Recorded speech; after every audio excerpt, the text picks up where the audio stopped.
ঈদ মোবারক সুপ্রিয় দর্শক, আশা করছি যে যেখান থেকে পরিবার বন্ধুবান্ধব সহ আমাদের অনুষ্ঠান দেখছেন সকলে ভালো আছেন, আনন্দের সাথে সময় কাটাচ্ছেন।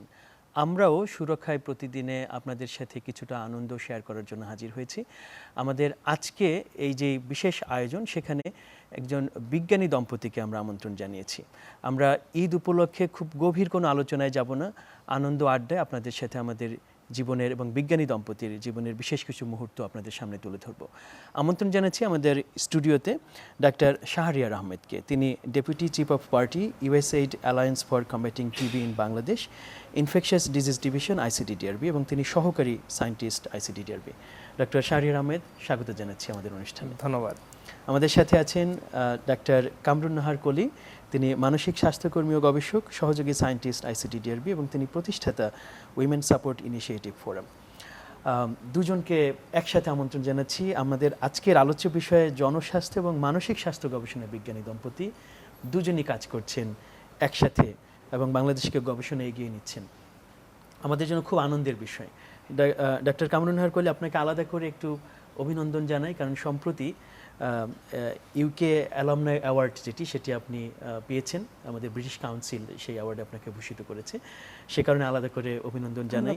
ডাক্তার শাহরিয়ার, আপনার যে গ্রুপ যে টিবি নিয়ে কাজ করছেন, সেখানে আপনারা বাংলাদেশে টিবি গবেষণা এবং টিবি কীভাবে, যেটা টিউবারকুলোসিস বা যক্ষ্মা, সেটি কীভাবে আমাদের দেশে আরও ভালোভাবে আমরা মোকাবেলা করতে পারি, নতুন নতুন উদ্ভাবনে আপনারা সমৃদ্ধ করছেন। দুজনকেই অভিনন্দন জানাচ্ছি। শুরুতেই ডাক্তার কামরুন নাহার কলি, আপনাকে দিয়ে শুরু করি। আপনি আইসিডিডিআরবিতে কাজ করছেন, কিন্তু আমরা পরিচয় করিয়েছি আপনাকে মানসিক স্বাস্থ্যকর্মী এবং গবেষক হিসেবে। আইসিডিডিআরবিতে যে মানসিক স্বাস্থ্য নিয়ে কোনো গবেষণা হয়, এ ব্যাপারে আমার নিজেরও আসলে ভালো কোনো ধারণা ছিল না, এবং আমার ধারণা যে অনেকেই বিষয়টি সম্বন্ধে জানেন না। যদি একটুখানি এটা দিয়ে শুরু করেন যে কী রকমের কাজ করছেন আইসিডিডিআরবি, এবং শুরু করতে পারেন আপনার মেডিকেলের পড়াশোনা কোথা থেকে শুরু, এবং তারপর আইসিডিডিআরবিতে মানসিক স্বাস্থ্য গবেষণা যাওয়া পর্যন্ত এই যাত্রাপথটা আমাদের সাথে বলেন। ধন্যবাদ মোস্তাক ভাই, অ্যান্ড ধন্যবাদ সকল দর্শককে আজকে আমাদেরকে দেখার জন্য, এবং ঈদ মোবারক।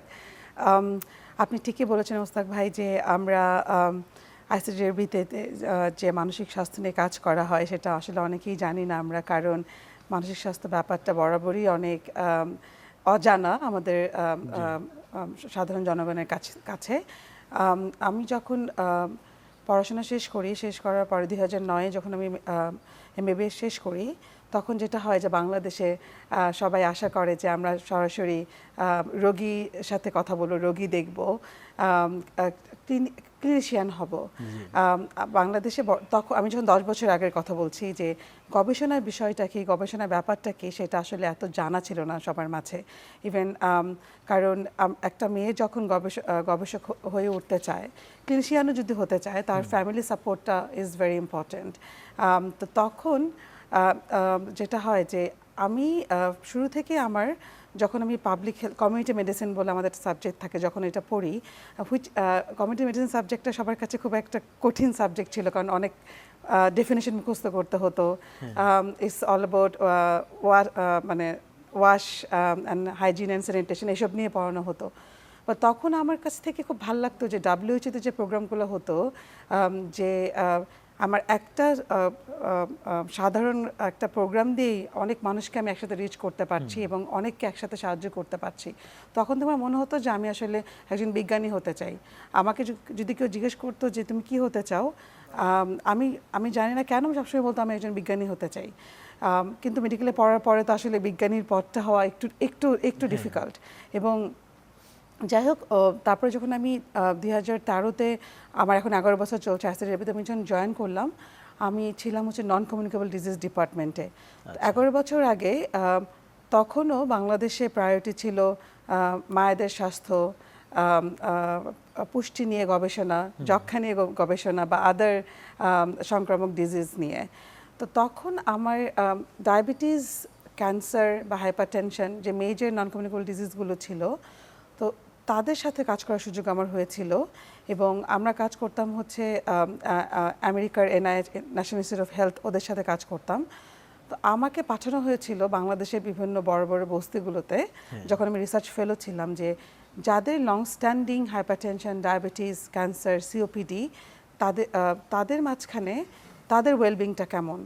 তো এটা খুবই ছোট পরিসরে একটা কাজ শুরু হয়েছে। আমার সাথে ছিল হচ্ছে ডক্টর হেলাল উদ্দিন আহমেদ স্যারও তখন খুব উদীয়মান মানসিক স্বাস্থ্য নিয়ে কাজ করছেন। স্যার আমার মেন্টর। তো তো স্যার আমাকে স্যারের সাথে আমরা বস্তিতে গেলাম এবং স্যার আমাকে বললেন যে আসলে এই মানে অনেকদিন ধরে তো হাইপারটেনশন ডায়াবেটিস থাকে, এটা তো আসলে অনেক ক্রনিক ডিজিজ এবং যারা স্লামে থাকে তারা তো অলরেডি আন্ডার পোভার্টি লাইন এবং তারা অনেক কম্প্রোমাইজ সিচুয়েশনে থাকে।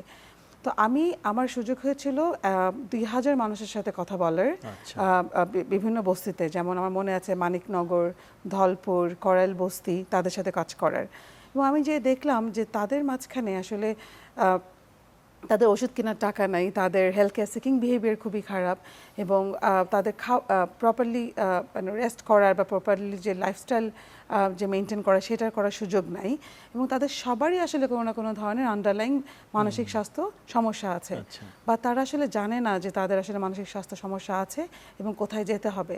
তো তখন আসলে দ্যাট স্ট্রাইক মাই মাইন্ড যে আইসিডিডিআরবি কেন মানসিক স্বাস্থ্য নিয়ে এখনো কাজ করছে না, বা বাংলাদেশ গভর্নমেন্টও তখন আসলে মানসিক স্বাস্থ্য নিয়ে এত কাজ হচ্ছে না। অবশ্যই কারণ তাদের অন্য অন্য প্রায়োরিটি ছিল, 11 বছর আগের কথা বলছি। তো আমি 2 মাস পরে আমার বস্তির কাজগুলো শেষ করে আইসিডিডিআরবি সেন্টারে ফেরত আসি এবং তখন আমি আমার সুপারভাইজারের সাথে আলাপ করি যে মানসিক স্বাস্থ্য নিয়ে তো কাজ করাটা অনেক দরকার এবং কেন কাজ হচ্ছে না। অ্যান্ড তখন থেকে আসলে আমার মনে হয়েছে যে আমার আসলে আরও অনেক জায়গায় যাওয়ার ছিল, অনেক ম্যাটার্ন হেলথে কাজ করতে পারতাম, নিউট্রিশন হেলথে কাজ করতে পারতাম। বা তখন আমার মনে হলো যে মানসিক স্বাস্থ্য ওয়েলবিং এটা আসলে সব ধরনের স্বাস্থ্যের সাথেই জড়িত। মায়েদের স্বাস্থ্য, মানসিক স্বাস্থ্য নিয়েও জড়িত, তারপরে ফুড সিকিউরিটি নিয়েও জড়িত, টিউবারকুলোসিস বা ইনফেকশাস ডিজিজ বা কোভিড যে হলো, সবার সাথে মানসিক স্বাস্থ্য জড়িত। তো তখন থেকে আসলে আমার মানসিক স্বাস্থ্য নিয়ে কাজ করা শুরু এবং গবেষণা নিয়ে কাজ করা শুরু। কারণ আমরা জানি, আপনিও একজন বিজ্ঞানী, যে evidence based program, evidence based একটা treatment that is more effective than আমরা যদি র্যান্ডমলি যে কোনো একটা কাজ করছি। তো তখন থেকে আমার এখন কাজ শুরুটা অনেক কঠিন ছিল, বাট 11 বছর ধরেই আমি আসলে গবেষণা, তারপরে অ্যাক্টিভিজম, পড়াশোনা করা, সো এই তো সবকিছু চলে যাচ্ছে। চমৎকার একটি গল্প। এবং আমার মনে হয় যে আজকে যারা শুনছেন, আমাদের তরুণ প্রজন্ম যারা আছে সামনে, আমরাও তরুণ, কিন্তু আমাদের চেয়েও যারা তরুণতর যারা আছে তারা নিশ্চয়ই খুব উৎসাহিত হবেন যে কী করে একটি ট্রাক তৈরি করতে হয়। একটি জায়গায় আমি গেলাম, সেখানে তার ভেতরে আমি থাকতে পারি, কিন্তু আবার নতুন করে ওর ভেতরে নতুন নতুন যে শাখা প্রশাখা তৈরি করা। অভিনন্দন জানাই এবং কৃতজ্ঞতাও জানাই যে আইসিডিডিআরবি আমাদের এত একটি বড় প্রতিষ্ঠান, সেখানে যেই ধারাটি শুরু হয়েছে এটি আমাদের জন্য খুব গর্বের বিষয়। ধন্যবাদ ডাক্তার কামরুন নাহার কলি। আমরা ডাক্তার শাহরিয়ার আহমেদ আপনার কাছে আসি যে আপনি টিবি বা যক্ষ্মা নিয়ে কাজ করছেন। আমরা খুব সুন্দর একটি ক্যাম্পেইন ছিল বাংলাদেশে, যক্ষ্মা ভালো হয়, অথবা একটা ছিল যক্ষ্মা হলে রক্ষা নাই, এই কথার ভিত্তি নাই। খুব সুন্দর সুন্দর ক্যাম্পেইন হয়েছে এবং আমরা ধরে নিয়েছিলাম যে যক্ষ্মা বুঝি বাংলাদেশ থেকে চলে গেছে, কিন্তু এখন দেখছি যে অনেক ডিপ লেভেলে কাজ হচ্ছে এবং আপনি জড়িত আছেন। আপনিও অনেক বছর ধরে যক্ষ্মার নিয়ে কাজ করছেন, এটি যদি একটু বলেন। ঢাকা মেডিকেল কলেজে পড়াশোনা করেছেন, কিন্তু এখন পুরোদস্তুর গবেষণায় আছেন। কিভাবে যক্ষ্মার কাজে যুক্ত হলেন? আমার গল্পটাও আসলে অনেকটা ওর মতোই। আরেকটু পেছন থেকে যদি শুরু করি, আপনি যেটা বললেন যে ঢাকা মেডিকেল কলেজে আমরা যখন ইন্টার্ন করি, আপনি নিশ্চয়ই সেখানে গেছেন। আমরা যখন ইন্টার্ন করি তখন ওটা ছিল একটা 1600 বেডের হসপিটাল, কিন্তু ওখানে কোনো রাতে আসলে 4000-এর কম রোগী থাকতো না। তো আমরা 4 জন রুমমেট ছিলাম, আমরা সবাই এখন জনস্বাস্থ্য গবেষণায় কাজ করছি। আমাদের তখন থেকে একটা চিন্তা মাথায় ছিল যে আসলে যদি এই 1600 শয্যার একটা হাসপাতালে যদি 4000 রোগী আসে, ওনাদেরকে আসলে কখনোই সঠিক সেবা দেওয়া সম্ভব না। এবং আমাদের দেশের যা রিসোর্স, সেটা দিয়ে আমি যে আসলে শত শত হাসপাতাল তৈরি করব বা শত শত শয্যা তৈরি করব, নতুন অনেক হাজার হাজার ডাক্তার তৈরি করব, সেটাও আসলে খুব একটা ফিজিবল ছিল না। তখন আমাদের তখন থেকে চিন্তাটা ছিল যে আসলে আমরা যদি মানুষের উপকার করতে চাই, আসলে আমরা যারা চিকিৎসক হিসেবে পেশায় আসি, কঠিন পেশা, আমরা কিছুটা মানব সেবার যদি ইচ্ছা না থাকে তাহলে আসলে এখানে আসা যায় না। আমাদের ওই আসলে সেবাটা বা সাহায্যটা আসলে কিভাবে করব। তো তখন থেকে আমাদের মনে হতো যে আইসিডিডিআরবির উদাহরণটা মাথায় আসলো, যে আসলে একটা ওরসেলাইন যেটা আইসিডিডিআরবিতে তৈরি হয়েছে, পৃথিবীতে কোটি কোটি শিশুর জীবন বাঁচাচ্ছে। আমি যদি একজন সার্জন হই, আমি সারা জীবনে হয়তো কয়েক হাজার রোগীকে সাহায্য করতে পারবো, কিন্তু আমি যদি আসলে জনস্বাস্থ্য নিয়ে কাজ করতে পারি, আমার হয়তো সুযোগ হবে যে এরকম লক্ষ লক্ষ বা কোটি কোটি জীবনকে সাহায্য করার। সেখান থেকেই আসলে আমাদের এই জনস্বাস্থ্যে আসার একটা ইচ্ছা। এবং যেহেতু উদাহরণটা সামনে ছিল আইসিডিডিআরবিতে তৈরি হওয়া বা ওখানে গবেষণা করে বের হওয়া ওরস্যালাইন, তখন থেকে একটা ইচ্ছা ছিল যে আইসিডিডিআরবিতে কাজ করব। আচ্ছা, সো যক্ষ্মায় আসাটা আসলে সুযোগে আসা। আমরা আইসিডিডিআরবিতে অ্যাপ্লাই করলাম। সেখানে আসার পরে যখন দেখলাম যে ওর ক্ষেত্রে যেমন মানসিক স্বাস্থ্যের ব্যাপারটা তেমন কেউ জানতো না, বা এটা নিয়ে এখনো যে আমরা অনেক জানি, ব্যাপারটা মনের রহস্য আমরা এখনো সমাধান করতে পারিনি। কিন্তু যক্ষ্মা যেটা একটা সংক্রামক ব্যাধি, একটা ইনফেকশাস ডিজিজ, আমরা ওই সময়ের কথা যদি বলি, আমি 2011 থেকে কাজ করছি। ওই বছর সারা বাংলাদেশে 1.5 লক্ষেরও বেশি যক্ষ্মা রোগী পাওয়া গিয়েছিল। তো একটা অসুখ যেটার চিকিৎসা আছে, যেটা ধরার মতো টেকনোলজি সারা বাংলাদেশে ছড়ানো, গভর্নমেন্ট সেটা ফ্রি চিকিৎসা দিচ্ছে বিনামূল্যে সারা বাংলাদেশে, রোগ নির্ণয় এবং চিকিৎসা দুটোই দিচ্ছে। এটা কেন এতটা এখনো থাকবে? তো ওই যে আগ্রহটা তৈরি হলো, এবং তখন থেকে আসলে এটা নিয়েই কাজ করছি আমরা। আমার যিনি সুপারভাইজার আছেন ডাক্তার সায়রা বানু, উনি আসলে বাংলাদেশে আইসিডিডিআরবিতে প্রথম উনি এই যক্ষ্মার একটা কালচারাল ল্যাব তৈরি করেন, এবং ওনার নেতৃত্বেই যক্ষ্মা গবেষণাটা ভালো মতন শুরু হয় বাংলাদেশে এবং আইসিডিডিআরবিতে। তো ওনার সাথে কাজ করে তখন থেকে আমরা আসলে বিভিন্ন রকম অ্যাভিনিউ খোঁজার চেষ্টা করলাম যে আসলে পকেটগুলো কোথায়। আমরা কারাগারে গিয়ে দেখলাম যে কারাগারে আসলে অনেক বেশি, কারণ ওই যে একই কথা, ভিড় অনেক বেশি, এবং এটা যেহেতু বাতাসের মাধ্যমে ছড়ায়, একজনের কাছ থেকে আরেকজনের কাছে যায়, এরকম আরো অনেক কিছু দেখলাম। তো আসলে মূল জিনিসটা ওটাই ছিল যে একটা অসুখ যার রোগ নির্ণয় এবং চিকিৎসা দুটোই বিনামূল্যে হয়, সারা বাংলাদেশে হয়।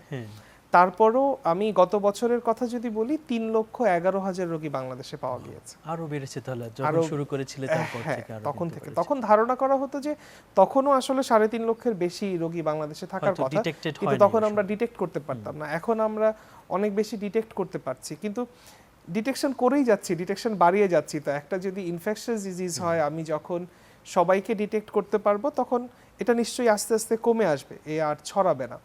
আমরা ওই পর্যায়টাতে এখনো যেতে পারিনি, সেটাই চেষ্টা করে যাচ্ছি। সেই জন্যই আসলে যক্ষ্মা নিয়ে কাজ করা। গবেষণা করছেন, জীবন তো একসাথে আগাচ্ছে গবেষণার ধারাটা ধরে, কিন্তু শুরুটা কিভাবে হয়েছিল, সেটি আপনাদের পরিচয়টা কোথা থেকে, এবং তারপর পরিচয় এবং পরিণয় দুটোরই একটু সূত্র জানতে চাচ্ছি। থ্যাংক ইউ মোস্তাক ভাই। যেহেতু আমরা একসাথে একই জায়গাতে কাজ করি, আমি ওখানে আছি 11 বছর, শারীর ওখানে কাজ করছে 13 বছর। যেটা হয়েছে যে আইসিডিডিআরবি একটা অনেক বড় ইনস্টিটিউশন, ওখানে আসলে বোঝার উপায় নাই যে কে কোথায় কাজ করে, কারণ ওখানে 4000-এর বেশি কর্মী কাজ করে। বাট গত 7 বছর আগে যেটা হয়েছে যে আমার একটা খুব কাছের বন্ধু ওদের গ্রুপে কাজ করা শুরু করে। তো তখন থেকে আসলে যেটা হতো, হ্যাঁ এক্স্যাক্টলি, তখন থেকে যেটা হতো যে আমার বান্ধবীর সাথে দেখা করতে যেতাম। তারপর দেখা যেত যে গবেষণা কাজ যেহেতু কখনোই 9টা থেকে 5টা পর্যন্ত কাজ হতো না, আমাদেরকে অনেক সময় ডেডলাইন মিট করার জন্য, কারণ আমাদের কোলাবরেটররা সবাই ইউকে বা ইউএসএ বা অন্যান্য দেশ থেকে, তখন দেখা যাচ্ছে তাদের সাথে টাইম ম্যাচ করার জন্য আমাদেরকে প্রায়ই 5টার পরে থাকতে হতো। দেখা যাচ্ছে যে 5টার পরে আমরা চা খেতে যাচ্ছি একসাথে, কাজ করছি একসাথে, আমার বান্ধবী আসছে আমার সাথে দেখা করতে, আমি যাচ্ছি বান্ধবীর সাথে দেখা করতে। তো তখন থেকে দেখা যেত যে আমরা পিৎজা এনেছি, তো বলতাম যে ও বলতো যে শারীর ভাই আসে আমাদের সাথে পিৎজা খান। তো তখন থেকে আসলে ওই পিৎজা খেতে খেতে আসলে we started to speak to each other. আর বিশেষ করে আমি বলতে চাই যে আমার যখন যে ইনিশিয়েটিভটার কথা আমি বললাম, উমেন সাপোর্ট ইনিশিয়েটিভ ফোরাম, আমি মেয়েদের মানসিক স্বাস্থ্য নিয়ে কাজ করি, তো তখন ওইটা একটা ছোট সোশ্যাল গ্র্যান্ট আমি পেয়েছিলাম ইএমকে সেন্টার থেকে। তো তখন যেহেতু শাহরিয়ার অনেক কাজ করতো, সোশ্যাল অ্যাক্টিভিটি নিয়ে কাজ করতো, সন্ধানের প্রেসিডেন্ট ছিল, তো আমার কখনো আগে সোশ্যাল অ্যাক্টিভিটি নিয়ে কাজ করা হতো না। তো তখন আমি বলতাম, শাহরিয়ার ভাই আমাকে কি একটু বলা যায় যে আমি কিভাবে যে এই WSIF নিয়ে আগাবো বা এই সেশন করতে চাচ্ছি, আপনার কোনো অ্যাডভাইস আছে কিনা। তো শুরুটা হয়েছিল আসলে কাজ দিয়েই, বিশেষ করে ওনার অ্যাডভাইস আমি নিতাম। তো তখন থেকে আসলে কথা বলতে বলতে বলতে যেটা হয় আর কি, spontaneously it happened. That's amazing. এটা কিন্তু খুবই ভালো একটি বিষয় যে কাজের, যেটি বললেন যে কাজের সূত্র ধরে আসলে পরবর্তীতে সম্পর্কটা এগিয়েছে। এইটি যখন ঘটে ডক্টর শাহরিয়ার, তাহলে নিশ্চয়ই এই কাজের জায়গাটা জীবনে কিন্তু একটা প্রায়োরিটি হিসেবে থেকে যায় এবং আপনাদের সম্পর্কের সূত্রপাতও একজন আরেকজনকে সহযোগিতার মধ্য দিয়ে। এখন দুজন যদিও দুটো ফিল্ডে কাজ করছেন, তারপরেও এখন সেই সহযোগিতাটা এখনও কিভাবে বজায় আছে? ডক্টর কোলি আপনাকে কিভাবে সহযোগিতা করেন, আপনি কি তার ইনিশিয়েটিভগুলোকে কিভাবে এগিয়ে নিতে পারছেন? অবশ্যই আমার মনে হয় যে মানে দিন শেষে দুটোই তো আসলে জনস্বাস্থ্য। আমাদের এখনো অনেকগুলো কমন ইন্টারেস্ট থাকে, বিশেষ করে আসলে আমাদের বেশ কিছু ওভারল্যাপিং থাকে, যেটা ও আসলে একবার বলারও চেষ্টা করলো। যক্ষার মতো একটা ব্যাধি, যেটা আসলে চিকিৎসাটা করতে হয় মানে 6 মাস, কিংবা যদি ওষুধ প্রতিরোধী হয় সেক্ষেত্রে 9 মাস ধরে। অনেকেরই দেখা যায় যে আসলে ওই সময়ের মধ্যে অনেক মানসিক সমস্যা তৈরি হতে পারে। তো ওই জিনিসগুলোর সমাধান নিয়েও কাজ করার সুযোগ আছে। আমরা ইনফ্যাক্ট একসাথে কাজও করছি কিছু কিছু জিনিস নিয়ে। আর নিজেদের যেটা ব্যক্তিগত পার্সোনাল গ্রোথ বা ব্যক্তিগত উন্নতির যে জায়গাটা আছে, আমি যেহেতু একটা জিনিস নিয়ে অনেক দিন ধরে কাজ করছি, আমি হয়তো আমার ভুলটা দেখতে পাই না, বা এই যে আউট অফ দ্য বক্স একটা চিন্তা করা, আমি আমার ফিল্ডে একটা জিনিস দেখতে পাচ্ছি, দেখে দেখে অভ্যস্ত হয়ে যাচ্ছে যে এই কাজটা বোধহয় এভাবেই করতে হয়। তো যখন বাইরের থেকে একজন দেখেন, তখন তার কাছে মনে হয় যে না, কাজটা তো আরেকটু অন্যভাবেও করা যায়। যেটা আমরা এখন অনেক ক্ষেত্রেই চিন্তা করি যে পার্সন সেন্টার্ড কেয়ার, একসময় আমরা হয়তো হেলথ সিস্টেমটাকে নিয়ে চিন্তা করতাম, এখন আমরা চিন্তা করি যে না, রোগীর কিভাবে সুবিধা হবে সেভাবে আমরা সেবাটা দেওয়ার চেষ্টা করব। সেই জায়গাটাতে ওনাদের এক্সপার্টিসটা খুব জরুরি অবশ্যই। আর ওরাও যেটা বললো যে ওর ক্ষেত্রেও হচ্ছে আমাদের সাথে অনেক সময় বুঝতে হয় যে আমার ডিজিজ কোর্সটা বা রোগটা আসলে কিভাবে যাচ্ছে, একজন রোগী শারীরিকভাবে কি প্রক্রিয়ার মধ্য দিয়ে যাচ্ছেন, যেটা তার মানসিক স্বাস্থ্যকে নিশ্চয়ই প্রভাবিত করতে পারে। তো ওইভাবেই আমরা নিজেদের কাজ নিয়ে কথা বলি, আমরা কিভাবে আসলে গবেষণাটাকে এগিয়ে নেওয়া যায়, কোথায় কোথায়, যেহেতু গবেষণার ক্ষেত্রে আপনি নিজেও একজন গবেষক, আপনি জানেন আমরা সবসময় হচ্ছে অর্থায়নের সন্ধান করতে থাকি, যে কোথায় কিছু গবেষণা করার জন্য কিছু অর্থ পাওয়া যাবে, সেই জিনিসগুলো আমরা নিজেদের সাথে শেয়ার করি, এভাবেই চলছে। চমৎকার। আমরা একটা জিনিস আমি করি, যেটা মোস্তাক ভাই, আমরা যেটা করি যে যেহেতু আমরা সবসময় দেখা যাচ্ছে সায়েন্টিফিক রাইট আপ করতে হচ্ছে, বা আমরা বিভিন্ন সময় বিভিন্ন জায়গাতে অ্যাপ্লিকেশন করি বা পেপার লিখি, সো আমরা হচ্ছে দুজনের এডিটর এবং রিভিউয়ার, যে আমাদেরকে আসলে বাইরে খুঁজতে হয় না। যে আমি হয়তো বললাম যে Shahriar can you check this write up for me, বা শাহরিয়ারের অনেক কিছু আমি চেক করে দিচ্ছি, বা যেটাও বললো যে অন্য এক্সটার্নাল একটা ভিউ থাকলে যেটা হয় যে সবসময় হয়তো টেকনিক্যাল জিনিসপত্র দেখা যায় না, বাট ছোটো ছোটো জিনিসপত্রগুলো, যে হয়তো এই লাইনটা এইভাবে লিখলে ভালো হতো, বা যেখানে আমরা অ্যাপ্লাই করছি ওরা এই ব্যাপারটা বেশি চেয়েছে, যেটা হতো তোমার এই লেখাটাতে মিসিং। সো আমরা এই ব্যাপারগুলো খুবই রেগুলারলি করি।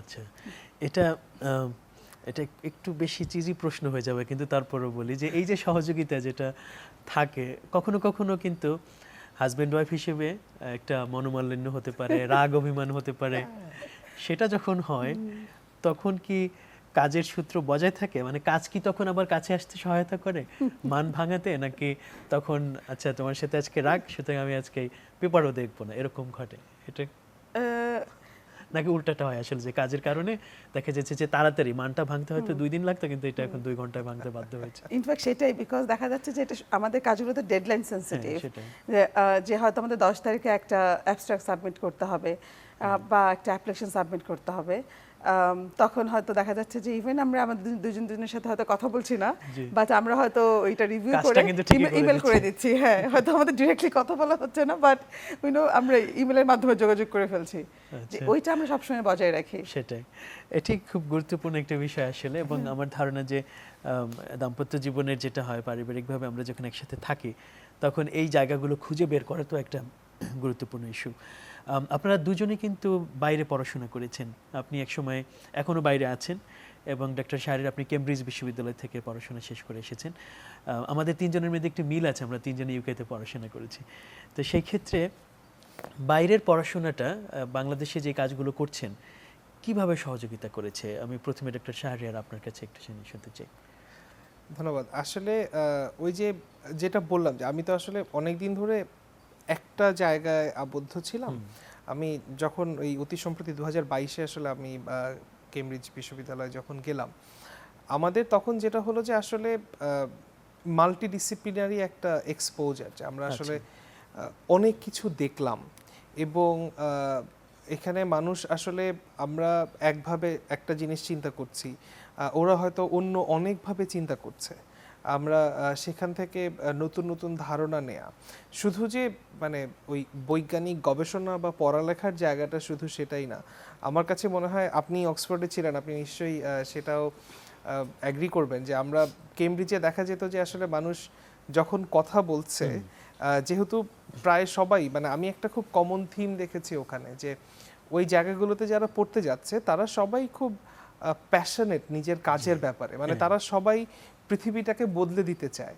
তো এই যে প্যাশন, আপনার পৃথিবীর সব কিছুকে বদলে দেওয়ার একটা প্যাশন, এটা আসলে আমাকে ভীষণভাবে প্রভাবিত করেছে। আমার মনে হয় আমার ওখানে যারাই ছিল, যে ইভেন যারা আইন বিষয়ে পড়াশোনা করছে, তারাও আসলে অনেক কিছু পরিবর্তন করতে চাচ্ছে।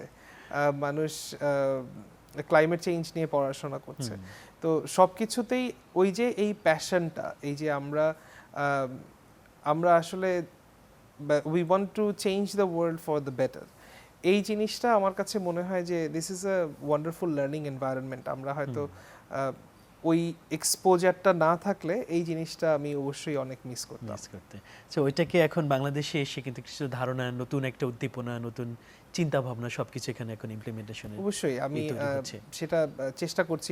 অনেক কিছুই আসলে আমরা প্রযুক্তিকে ব্যবহার করার পাশাপাশি আসলে প্রযুক্তিটাকে আমাদের দেশের কালচারাল কনটেক্সটে অ্যাডাপ্টেশনটা করা। কারণ আসলে ইউকেতে যেটা কাজ করে সেটা বাংলাদেশে হয়তো কাজ করবে না, কাজ না করাটাই খুব স্বাভাবিক। কিন্তু ওই প্রাথমিক ধারণাটা একই, সেটাকে হয়তো আমাদের মতন করে উপস্থাপন করতে হবে। সেগুলো নিয়ে কাজ করার চেষ্টা করছি। আমি আশা করি হয়তো আমরা সামনে আরো অনেক জায়গা দেখতে পাবো। আমরা সেই আশাবাদ কিন্তু রাখছি। ডাক্তার কলি, আপনার কাছেও কাছাকাছি রকমের প্রশ্ন। আপনি এখনো ইউকেতে পড়াশোনা করছেন, কি নিয়ে পড়াশোনা করছেন এই মুহূর্তে? মানসিক স্বাস্থ্য সংক্রান্ত উচ্চতর কোনো বিষয়, এবং কি ধরনের নতুন এক্সপেরিয়েন্স আপনি সেখানে দেখছেন? বাংলাদেশে তো দীর্ঘদিন কাজ করেছেন, ইউকেতে যাওয়ার পরে কি পরিবর্তনটা নিজের ভিতরে ফিল করেছেন? ধন্যবাদ মোস্তাক ভাই। আমি যখন ফার্স্ট মাস্টার্সটা করলাম 2018 থেকে 2019, আমি গিয়েছিলাম London school of hygiene and tropical medicine. তো ওখানে আমার ক্লাসে ছিল 60 জন স্টুডেন্ট, এবং তারা সব এসেছিল কমপক্ষে 30টা দেশ থেকে। এবং যেহেতু সবাই আমরা মানে পড়তে গিয়েছি মানসিক স্বাস্থ্য নিয়ে, masters in global mental health, তো সবাই যারা তাদের দেশ থেকে এসেছিল সবাই মানসিক স্বাস্থ্য নিয়ে অনেক অনেক বেশি প্যাশনেট ছিল। যেমন আমার মনে আছে, আমার অনেক বান্ধবী বা বন্ধু, তারা নিজেদের দেশে মিনিস্ট্রিতেও কাজ করে, মিনিস্ট্রি অফ হেলথে কাজ করে, HIV নিয়ে কাজ করে, বা আরও সেন্সিটিভ ব্যাপার নিয়ে কাজ করতো মানসিক স্বাস্থ্যকে ঘিরে। তো আমি কারণ এখানে তো আমি অতখানি নতুন শেখা শুরু করেছি মানসিক স্বাস্থ্য, বাট যখন আমি ওখানে গেলাম, এবং আমাদের যেহেতু অনেক ওয়ার্কশপ হতো, এবং ওখানকার এডুকেশন সিস্টেম তো অনেক আলাদা, আপনি জানেন, যে গ্রুপ ওয়ার্ক হতো, অনেক প্রেজেন্টেশন করতে হতো, এবং যেহেতু আমি চিভিনিং স্কলার ছিলাম, তো ওখানেও আমাকে বিভিন্ন সেশনস করতে হতো। সো আমি শুধুমাত্র যে ক্লাসরুমে একাডেমিক কারিকুলাম থেকে শিখেছি তা না, আমি যে ক্যান্টিনে বসে আমার ফ্রেন্ডদের সাথে কথা বলতাম, ওদের কাছ থেকে আমি শিখেছি যে আসলে কেনিয়াতে কি হচ্ছে, নাইজেরিয়াতে কি হচ্ছে, জিম্বাবুয়েতে ফ্রেন্ডশিপ বেঞ্চ হচ্ছে। সো এই যে বিভিন্ন রিনাউন্ড প্রোগ্রামগুলো মেন্টাল হেলথ নিয়ে যে কাজগুলো হতো সেগুলো আমি শিখতে পেরেছি, হ্যান্ডস অন এক্সপিরিয়েন্স আমি নিতে পেরেছি। বিকজ বিভিন্ন বড় বড় যে মানসিক স্বাস্থ্য নিয়ে প্রোগ্রামগুলো হচ্ছে বিভিন্ন দেশে, সেই পিআইরা এসে আমাদের ক্লাস নিয়েছে। তো তখন আসলে আমার মনে হয়েছে যে আসলে কাজের গণ্ডিটা তো আসলে অনেক বড়। কারণ এতদিন যে আমি শিখছিলাম বাংলাদেশ থেকে শিখছিলাম, আমার নিজের এক্সপিরিয়েন্স থেকে শিখছিলাম, বা আমি লিটারেচার রিভিউ করে নিজে নিজে পড়ে শিখছিলাম, বাট ওখানে যে আসলে আমি জানতে পারি যে আসলে কাজের পরিধিটা অনেক বড় এবং বাংলাদেশে আসলে অনেক কিছু করার আছে। এবং কোলাবোরেশন, যেটা আসলে একটা গবেষণার জন্য, একটা গবেষকের জন্য কোলাবোরেশন, নেটওয়ার্কিং আর সো ইম্পর্টেন্ট। আমার মনে হয় যে ওখানে যে আমি এই কোলাবোরেশনটা কীভাবে করতে হয়, কীভাবে নেটওয়ার্কিং করতে হয়, এবং কিভাবে আসলে টিমওয়ার্ক যত ভালো হবে আমাদের কাজটা তত বড় হবে, সেটা আমি শিখতে পেরেছি। এবং আমার স্বপ্নটা আসলে আরও বেড়েছে।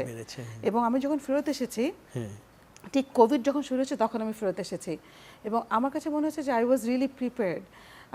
যে এবং ওই 3 বছরে আমার কোভিডের সময় যে 3 বছর 2020 থেকে 2023 পর্যন্ত আমি যদি বলি, আমি আমি আমি কিন্তু আসলে যেটা বললাম যে মানসিক স্বাস্থ্য নিয়ে কাজ করছি, খুবই ছোট একটা গবেষক এখনও নিজেকে বলবো। কারণ বাট আমার মনে হয় যে ওই লন্ডন স্কুল থেকে আমি যে শিখে এসেছি, ওটার ধারাবাহিকতা অনুযায়ী আমি আসলে বাংলাদেশ গভর্নমেন্টের সাথে পরে যে একটা ন্যাশন ওয়াইড সার্ভে করি A2I এর সাথে, বাংলাদেশ গভর্নমেন্টের সাথে, যে বাংলাদেশের 64টা জেলায় সকল শিক্ষকদেরকে নিয়ে আসলে কিভাবে একটা মানসিক তাদেরকে মানসিক প্রাথমিক স্বাস্থ্য শিক্ষা দেওয়া যায়, যাতে করে তাদের স্টুডেন্টদেরকে তারা হেল্প করতে পারে, বা একটা বড় সার্ভে করি এবং তাদের জন্য একটা বড় প্রোগ্রাম করি। যে এবং আমি মনে আছে হেলো স্যারও ছিলেন, যে ফার্স্ট ব্যাচ আমি 500 টিচার, 500 শিক্ষক বাংলাদেশের সব স্কুল থেকে আমরা শিখিয়েছি। তারপরে যেটা হয়েছে যে আমরা একটা অনলাইন ট্রেনিং তৈরি করেছি ডক্টরদের জন্য, A2I এবং ICDRBর সাথে, শারীরদের টিমের সাথে মিলে, USAIDের সহযোগিতায়, যেখানে আমরা একটা প্রাথমিক মানসিক শিক্ষা দিয়েছি ডক্টরদেরকে, যেখানে হচ্ছে যেহেতু বাংলাদেশের রোগীরা বেশিরভাগ বুঝতে পারে না তাদের মানসিক স্বাস্থ্য কি সমস্যা, তারা আসে বুক ধরফর করে, খিদা লাগে না, ঘুম আসে না, সো সাইকোসোমাটিক সিমটমস নিয়ে আসে। সো ডক্টরদেরকে কীভাবে আসলে কোভিড পরবর্তীতে শেখানো যায় যে এদেরকে বেসিক কাউন্সেলিং করা যায়, কিভাবে রেফার করা যায়, সেই অনলাইন মডিউল আমরা তৈরি করেছি, যেটা আসলে মুক্ত পাঠ যেটা বলে বাংলাদেশের গভর্নমেন্টের যেটা আছেন, সেখানে আমরা দিয়ে দিয়েছি। এবং এই পর্যন্ত 5000 ডক্টর সেই ট্রেনিংটা নিয়েছে। সো আমার মনে হয় যদি আমি আসলে ওই এক্সপোজারটা না পেতাম, তাহলে এই বড় পরিসরে এই ভাবনাগুলো কিন্তু হতো না, অ্যাটলিস্ট কোভিডের মধ্যে এই জিনিসটা হতো না। অনেক অনেক অভিনন্দন জানাই এবং ধন্যবাদ জানাই উদ্যোগগুলো ওখান থেকে শিখে এসে এই যে নেওয়া এবং তারপর সেটা বিস্তৃত করা, এটি কিন্তু আমাদের প্রত্যাশা বলবো তাহলে। হ্যাঁ জি, আমরা ওইটা নিয়ে আসছি বিরতির পরে এসে। তারপর বিশেষ করে উইমেন সাপোর্ট ইনিশিয়েটিভ, এটা একটু শুনতে হবে আপনার কাছ থেকে আলাদা ছোট করে বলবো।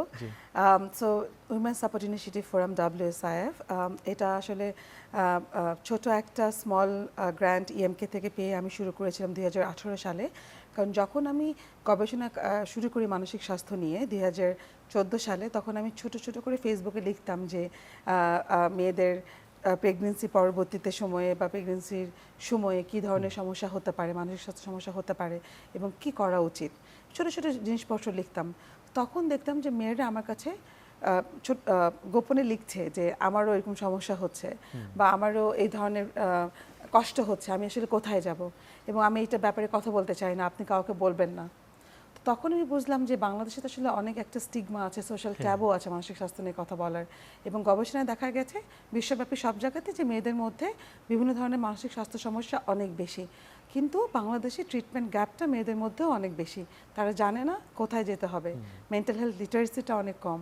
তখন আমার মনে হলো যে আসলে একটা পিয়ার সাপোর্ট গ্রুপ যদি করা যেতে পারে, যেখানে মেয়েরা অনেক মানে উইদাউট এনি হেজিটেশন সবাই কথা বলবে, একজন আরেকজন থেকে শিখবে। কারণ আমি লন্ডন স্কুলে শিখেছি যে রিসোর্স পুয়ার কান্ট্রি সেটিংয়ে পিয়ার সাপোর্ট মেথডটা খুবই কাজ করে, খুবই লো রিসোর্স এবং খুবই লো এফোর্ট দিয়ে অনেক ভালো কাজ করে। তো তখন যেহেতু ফেসবুক বা সোশ্যাল মিডিয়া বা একটা ডিজিটাল মিডিয়া এখন অনেক ইজিলি অ্যাক্সেসিবল টু উমেন, বাংলাদেশের মেয়েরা অ্যাটলিস্ট রাতের বেলা 10 মিনিট হলেও তারা চেষ্টা করে ফেসবুকে যাওয়ার। তো তখন আমি ওখানে একটা প্ল্যাটফর্ম তৈরি করি, যেখানে আসলে যে আমি যদি বলি যে আমি ইন্টারন্যাশনাল স্টুডেন্ট, আমি খুব একা ফিল করি, আমার খুব মন খারাপ লাগছে, আসলে কিভাবে এখান থেকে আমি নিজেকে ভালো রাখতে আচ্ছা। পারি।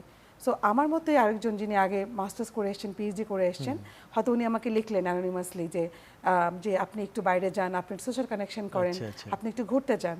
সো এই যে পিয়ার সাপোর্ট মেথডটা, সো ওইভাবেই WSF শুরু করা ওইটার হয়। উপর শুরু ভিত্তি করা করেই উইমেন সাপোর্ট ইনিশিয়েটিভ যেটা ফোরাম ফোরামটা শুরু করা হয়। এখন আমি একটু বলতে চাই, হ্যাঁ, তখন জি। আমি শুরু করেছিলাম 100 মেয়ে মানুষ নিয়ে। হ্যাঁ। এখন ওখানে 70,000-এর বেশি মেয়ে আছে 70,000-এর বেশি। এবং আমরা অলরেডি 60টার মতো পাবলিক হেলথ সেশন করে ফেলেছি আচ্ছা। মেন্টাল হেলথ নিয়ে। আমরা সারাটাক্ষণই মেন্টাল হেলথের বিভিন্ন ধরনের কন্টেন্ট পাবলিশ করছি ওয়েবসাইটে এবং আমাদের প্ল্যাটফর্মে, এবং প্রতিদিনই হচ্ছে আমাদের 50টার মতো অ্যানোনিমাস পোস্ট আসে যেখানে আমাদের এইসবের উত্তর সাইকোলজিস্টরা, আপনারা দিচ্ছেন। ডক্টররা আমরা এখানে আমার উত্তর মনে হয় দিচ্ছি। যে এই উইমেন সাপোর্ট ইনিশিয়েটিভ ফোরাম নিয়ে আমাদের আলাদা করে একদিন একটু বসতে হবে আপনার সাথে, যে এটা অবশ্যই। বিশাল সাকসেস একটা স্টোরি যে এত মানুষ এখানে যুক্ত হয়েছে। অবশ্যই, অবশ্যই। অভিনন্দন আবার আপনাকে। আমরা যেহেতু ঈদের অনুষ্ঠান একটু ছোট্ট করে জানার ইচ্ছা যে ডক্টর শাহরিয়ার, আপনি যদি একটু শুরুতে বলেন যে ঈদে কি প্ল্যান, কিভাবে সাধারণত ঈদ কাটান? বিজ্ঞানীদের ঈদ কি অন্য মানুষের মতোই কাটে? বিজ্ঞানীদের ঈদ, হ্যাঁ নিশ্চয়ই, আমরাও তো দিন শেষে মানুষ, সুতরাং। অবশ্যই সাধারণ মানুষদের মতোই কাটে। তবে এবছর যেমন একটা অনিশ্চয়তা ছিল, যেটা আপনি বললেন যে ও আসলে পিএইচডি করছে এই মুহূর্তে, ও দেশে আসতে পারবে কি পারবে না সেটা নিয়ে শুরুতে একটু মন খারাপ ছিল, বাট চলে এসছে ঈদের এক সপ্তাহ আগে, সেটা একটা অনেক আনন্দের ব্যাপার হয়েছে। এবং আমাদের ঈদ পরিবারকে কেন্দ্র করেই ঘটে, সব আর সবার মতোই ঘটে। আমরা নিজেদের বাসা, ওর বাবা মার সাথে সবাই, এবং হয়তো সন্ধ্যার পরে একটু বন্ধু বান্ধবদের সাথে সেখানেই কাটবে। ঈদ কি ঢাকাতেই হবে না ডক্টর কলি? জি জি, ঢাকাতেই হবে।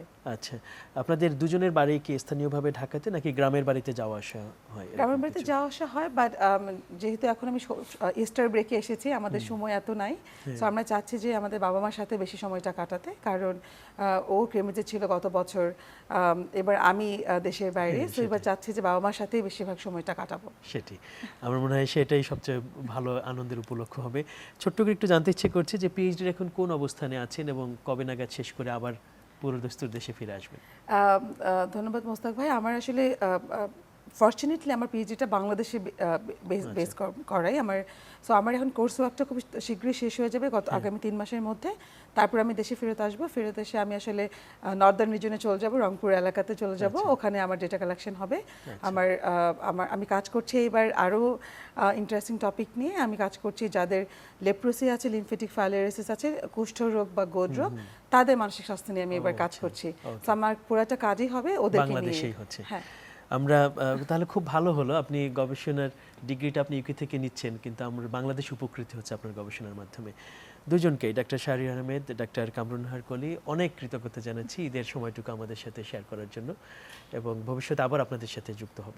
থ্যাংক ইউ মোস্তাক ভাই, thank you channel 24 and Eid মোবারক সকল দর্শককে। ঈদ মোবারক সবাইকে, ধন্যবাদ। ধন্যবাদ।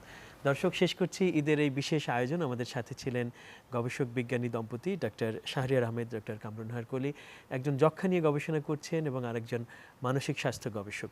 দুজনের কাছ থেকে আমরা তাদের ব্যক্তিগত জীবন এবং তাদের যে পেশাগত জীবন তার গল্প শুনলাম, এবং অনেক উদ্দীপনার তথ্য রসদ কিন্তু আমরা তাদের কাছ থেকে পেয়েছি। আমরা চাইব যে তাদের জীবনের মতে আমাদের ভবিষ্যৎ প্রজন্ম যারা আছে তাদের জীবনও সফল হোক, এবং তারাও তাদের কর্মকাণ্ডের মাধ্যমে দেশকে সমৃদ্ধ করুন, পৃথিবীতে সমৃদ্ধ করুন। সেই আশাবাদ রেখে আজকের মতো শেষ করছি ঈদের এই বিশেষ সুরক্ষায় প্রতিদিন। সকলে ভালো থাকবেন।